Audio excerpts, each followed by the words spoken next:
Ali? Chinchilla. Oui, ça fait mal. Ou un chinchilla ou Asseyez-vous, les amis. le fouet.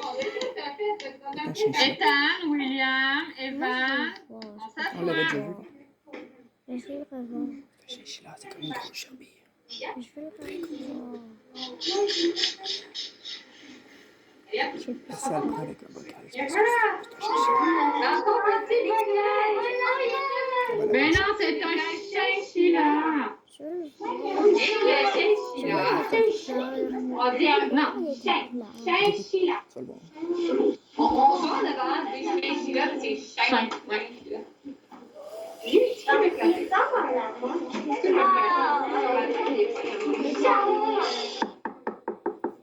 Pendant que j'avais voulu le faire flatter, je vais expliquer en même temps, ça donne plus de temps. Jamais le Oui! Des fois, vous allez voir, là, il y a comme une petite poudre sur lui. C'est qu'un chinchilla, ça a besoin de se laver comme une douce, mais ça ne se lave pas avec de l'eau ni du shampoing. Ça se lave dans des petits pains de sable pour chinchilla. Et ça va faire comme une toupie, là, ça va se filer vite dans son bain, ça va faire des tours. Vous allez voir tout plein de poussière partout. Ça se nettoie. Parce que ça dégage beaucoup de sébum dans leur poils. C'est ce qui fait un effet un petit peu plus gras, un peu plus luiseux. Il te dit bonjour. Il est beau, hein? Oui. Il est plus affectueux. J'en reviens pas vraiment que la personne l'a mis dans une boîte puis l'a laissé là. On n'essaie plus de comprendre les humains, honnêtement. C'est tellement rare, en plus, c'est une espèce très rare, là. Les chinchillas, c'est très difficile. Comme d'autres espèces aussi qui sont devenues en voie d'extinction. Parce que les humains ont beaucoup. C'est tout ce qui est des chiens. Mais là, il y a beaucoup de chiens qui, de moins en moins, on a. Il y en a qui ont tellement trop génétiquement modifié les espèces entre eux, qui ont développé d'énormes problèmes de santé. Et moi, je travaille ça au milieu vétérinaire et on a un taux énorme des chiens de 6 mois. Ah! Ça a des masses cancéreuses, ça a des problèmes de hanches, des fois il y a de la négligence, de la maltraitance. Ouais, quand ça ne donne pas ce qu'il veut, il y en a que c'est surtout des chiens de compétition. Ben, parce qu'ils n'ont pas l'éthique parfaite pour les concours, ben, ils s'en débarrassent. Donc, il y a beaucoup de refuges, on est surloadé d'animaux. On n'a plus de place, on a plus d'entraîneurs en refuge. Malheureusement, on n'a pas toujours. Et on manque énormément de personnel pour former le nombre d'animaux qu'on soit dans tout. Et des fois, on est très contents parce qu'il y a des adoptions. Ça top. Des fois, 24 heures, une semaine, et ça revient. Puis, mettons, avez-vous des familles d'accueil pour les animaux? Oui, ça va arriver. Aussi, on a des, surtout comme nous, les animateurs, mais dans les refuges, on voit comment ça fonctionne, du parrainage ou du marrainage. Et nous, on les prend à la maison, les refuges, ou peu importe, ce que nous, on va nous donner, des cages, tout ce qu'on a besoin. Et nous, on va passer du temps, beaucoup de temps avec eux. On va travailler la manipulation, son alimentation, vraiment pour s'assurer qu'il est bien, pour être capable par la suite de le remplacer. OK. Ça peut prendre des semaines, des mois. Ah, même qu'elle est finie. On prend vraiment le temps que tout est correct. Que les enfants, il y a certaines espèces que les enfants ont moyen. C'est le temps d'adopter. À ce moment-là, on avise pour l'adoption que c'est généralement soit les enfants de tel âge à tel âge, ou c'est fait plus pour les adultes, quoi que ce soit. Mais c'est bien, justement, c'est ça qui est bien, là.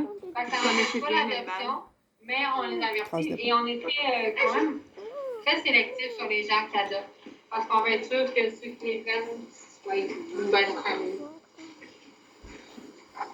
Mais les chinchillas, je peux donner l'exemple. Ma soeur s'est départie son chinchilla, ça faisait même pas un an qu'elle l'avait. J'ai pas de temps pour ça, j'ai pas de temps, mais ça va chercher d'autres poissons. Elle veut avoir des hippocampes.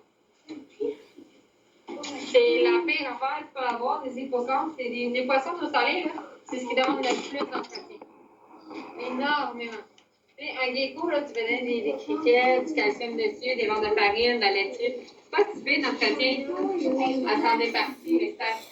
Tu sais, il faut que tu aies le temps. Tu peux pas adopter les animaux juste pour La beauté, c'est sûr qu'on les aime tous. On peut tous les avoir sauf qu'ils ont des besoins. Ils ne mangent pas tout en même temps, ça serait vraiment plus facile. Eh bien, oui. Tasse-toi chaud. C'est très doux. Mais si vous trouvez qu'un chinchilla, c'est doux, un lapin règle, c'est 4 fois plus doux, on dirait la guimauve. La guimauve? C'est nuageux, c'est tout douillet, c'est comme une grosse doudou toute poilue, toute dans les longues oreilles. Est-ce qu'ici, il y en a un qui ne l'avait pas touché encore? Non, je l'ai pas. Je pense que Juliane, elle aimerait ça le voir. Ici, à l'écran. Je n'ai jamais de son nom, pas fine. Peu des madames, vous êtes pas fine. OK, là, les amis. Yeah. Oh, il est sorti pour te dire bonjour. Hello. C'est Simba. Hello, Simba. C'est gros, hein? Il n'aime pas l'eau non plus, hein, les chinchillas. Ça l'aime pas l'eau et ça. Si j'essaie de le descendre, ça s'agrippe, ça l'aime pas. Ça l'aime pas être dans le vide. Donc, c'est pour ça que quand on le prend, on ne laisse pas vraiment parler foufoune. Parce que moi, j'ai vu Et ça a tendance à faire comme un lapin. Il faut toujours soutenir ses fesses. Ah, ben oui, mais attends une minute, c'est pas 2 minutes. Donne-moi 30 secondes. j'ai déjà donné un chinchilla. Ça a des gros yeux globuleux. Des moustaches pour Julien s'arrêtait, ça sent, en fait. Ça avait 10 secondes de stress pendant qu'on les ferme d'abord. C'est correct. Faut dire, regarde. Oups. Oui, il est tout mignon, mignon, mignon. Ah oui, tu te caches, on dirait un gros écureuil. Oui, oui, hein? Un gros écureuil tout profité. C'est sorti pour qu'il voit vraiment mieux. Ça manque pas. À moins que tu aies une bonne petite tranche de banane dans les mains et que tu joues avec, c'est sûr que tu dois en bois, c'est pas ta faute. Quand même, les bananes, les bananes, c'est plus dans ta viande, parce que là,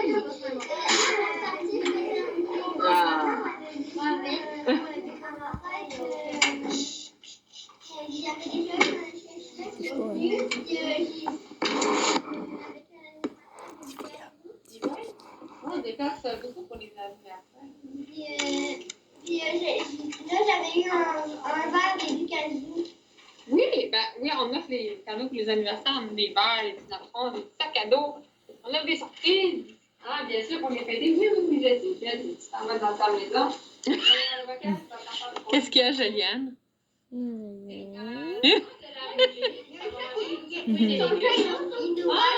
On les fera venir à la maison. Monsieur Pompon, vous êtes. Ah oui. Hein? Oui, il ressort de sa cabane, il fait eh oh, j'avais allé poivrer, j'ai vu marcher. Tantôt, je vais marcher. Éducation, on a des petits enclos. Si, admettons, vous voulez à la maison, là, que ce soit pas devant ta cage, vous pouvez sortir. C'est des petites enclos clôturés, un peu pour enfants. On met une petite couverture sur le sol et on leur donne des petits jouets, des petits bouts qui jouent dedans, des petits verres en plastique. Ça peut les prendre dans ses mains, puis ça va manger comme un raton laveur.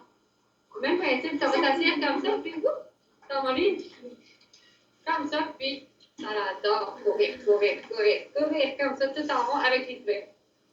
Donc, ici, c'est notre chinchilla. Je vais vous montrer par la suite, il est où?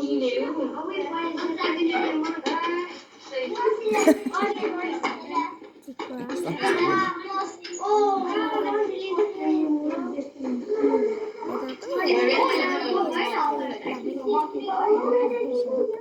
C'est Fuzzy. Fuzzy qui est un furet, c'est une petite fille.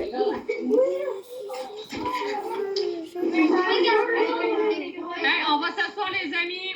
Une chose à la fois, hein? On essaie. C'est moi qui Attention, les amis. On va s'asseoir. Je vous présente ma petite patate dormeuse. On a des furets qui ont déjà passé à la télé.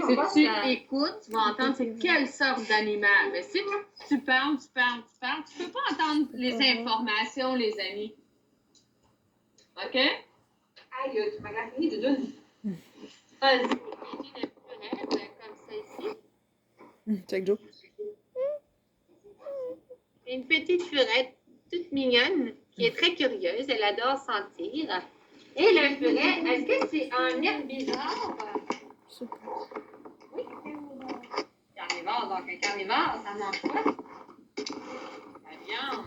Et le furet, il va manger quoi, le furet? Comme viande? Quelqu'un peut me dire? Oui? La vache. La vache? C'est beaucoup trop gros. Oui? La vache. Non, c'est très petit. Ça fait des cri. Ouais. Souris.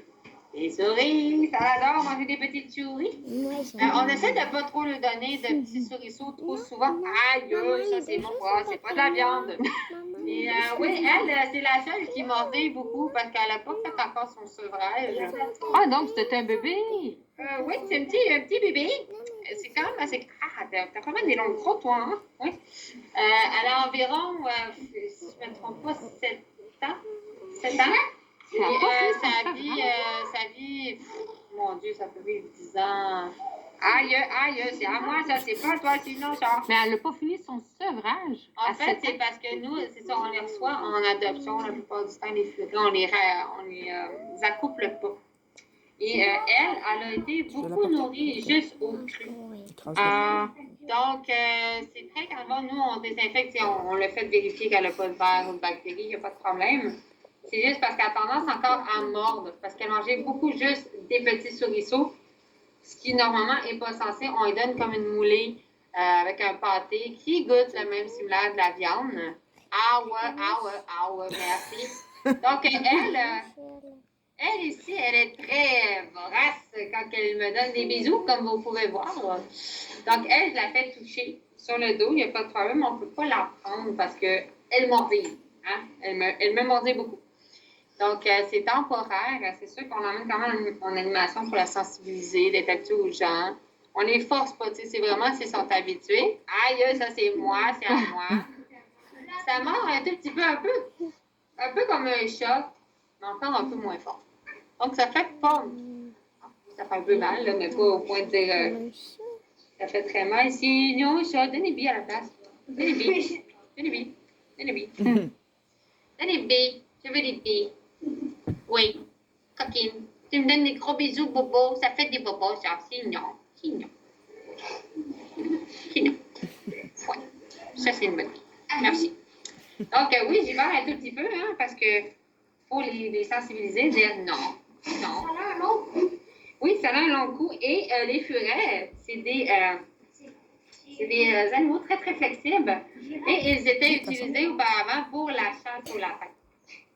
En fait, la façon, c'est qu'ils sont habitués de s'enfouir dans le sol, dans les voyons, sacrifice, les tanières, je vais le dire, j'ai du mal à parler aujourd'hui. Hein, ça doit être ces morceaux qui me déstabilisent. Et c'est ça, ça vient chasser les lapins. En fait, les chasseurs les utilisaient. Ils les amenaient, ils partaient à courir jusque dans la tanière et faisaient ressortir le lapin de l'autre côté pour les attraper. Et en Égypte, ils étaient utilisés pour chasser les rats et les souris. Malheureusement, ils ont vu que ça n'avait pas tant de succès, ça allait même mieux dormir que de chasser, donc ils ont opté pour le chat à la place. Mais ça avait besoin de s'étirer aussi. Ah, on va faire des surélassements ici. Tu veux-tu? Oui. Il faut s'étirer avant de faire les exercices qu'on veut faire. Et de 1. Et de 2. Non. Ah, cocotte. Il faut que tu les fasses, c'est pour ton bien. C'est pour ton dos, mon bébé. Ben oui. Oui, vas-y. Tu n'aimes pas ça, mais ça t'en a besoin. Et de 2. Et de 3. Et de 4. Et ça va faire un tout petit peu de yoga. Et un petit peu de yoga par-ci. Un tout petit peu de yoga. Donc, toi, là. Tu vois, tu donnes de la misère aujourd'hui. Des grimaces. Grosse patate d'eau douce. Il me reste environ 2 minutes. Donc, notre petit furet ici, je vais vous la faire passer. Et ça va être important de ne pas mettre la main dans son visage. Donc, on place le dos, puis on fait problème. En fait, je vous ai montré pas mal tous mes animaux. Ça, c'est ma tourterelle, mais ma tourterelle, je ne peux plus la sortir aujourd'hui. Elle a un problème, on pense qu'elle est peut-être en nue. Ça peut arriver parce que C'est un oiseau. ici, c'est beaucoup déplumé plus qu'à la normale, donc on évite comme s'y toucher. J'évite d'y toucher parce que si elle est sensible, je peux la blesser. Parce qu'il perd beaucoup de plumes, plus qu'à l'habitude. Donc, s'il perd des plumes, je touche directement à sa peau, qui est fragile. Donc, on veut pas. La cage de quoi? Oui, ben c'est comme une cage à chat. Est-ce que tu voulais la choisir? Voyons, vas-y. À de la gigotte. C'est ça partout. Elle doit aussi avoir peut-être faim à me donner comme ça. Là. Elle vient déjeuner, pourtant, comme j'ai pris ce matin, elle a fini son repas complet. Mais c'est ça. Ça mange tout le temps, puis en plus, je l'ai réveillée dans son horaire. Oui. Là, tu l'as pas touché encore, hein? Tiens. J'accroche encore les pompons. Ah, les pompons m'aiment bien aujourd'hui. Il y en a dans mon d'accord.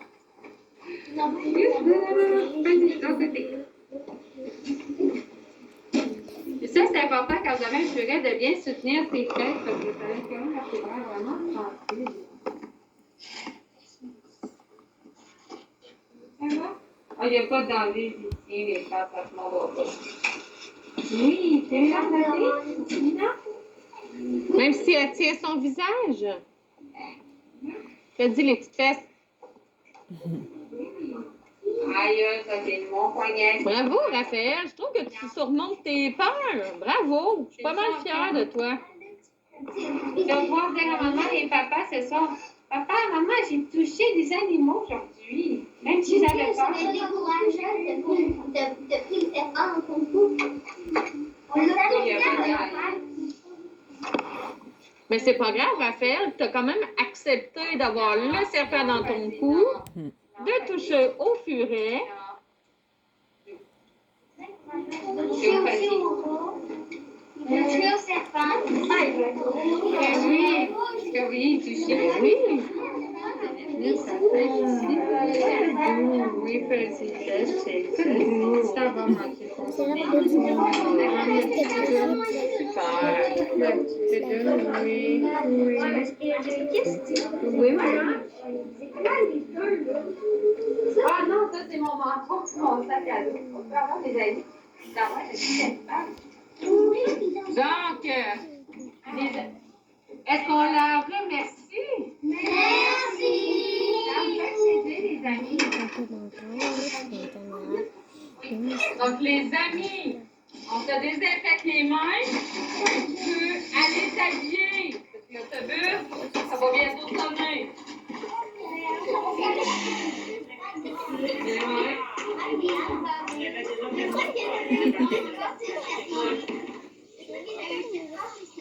Bon. Moi, j'ai à faire mon chose.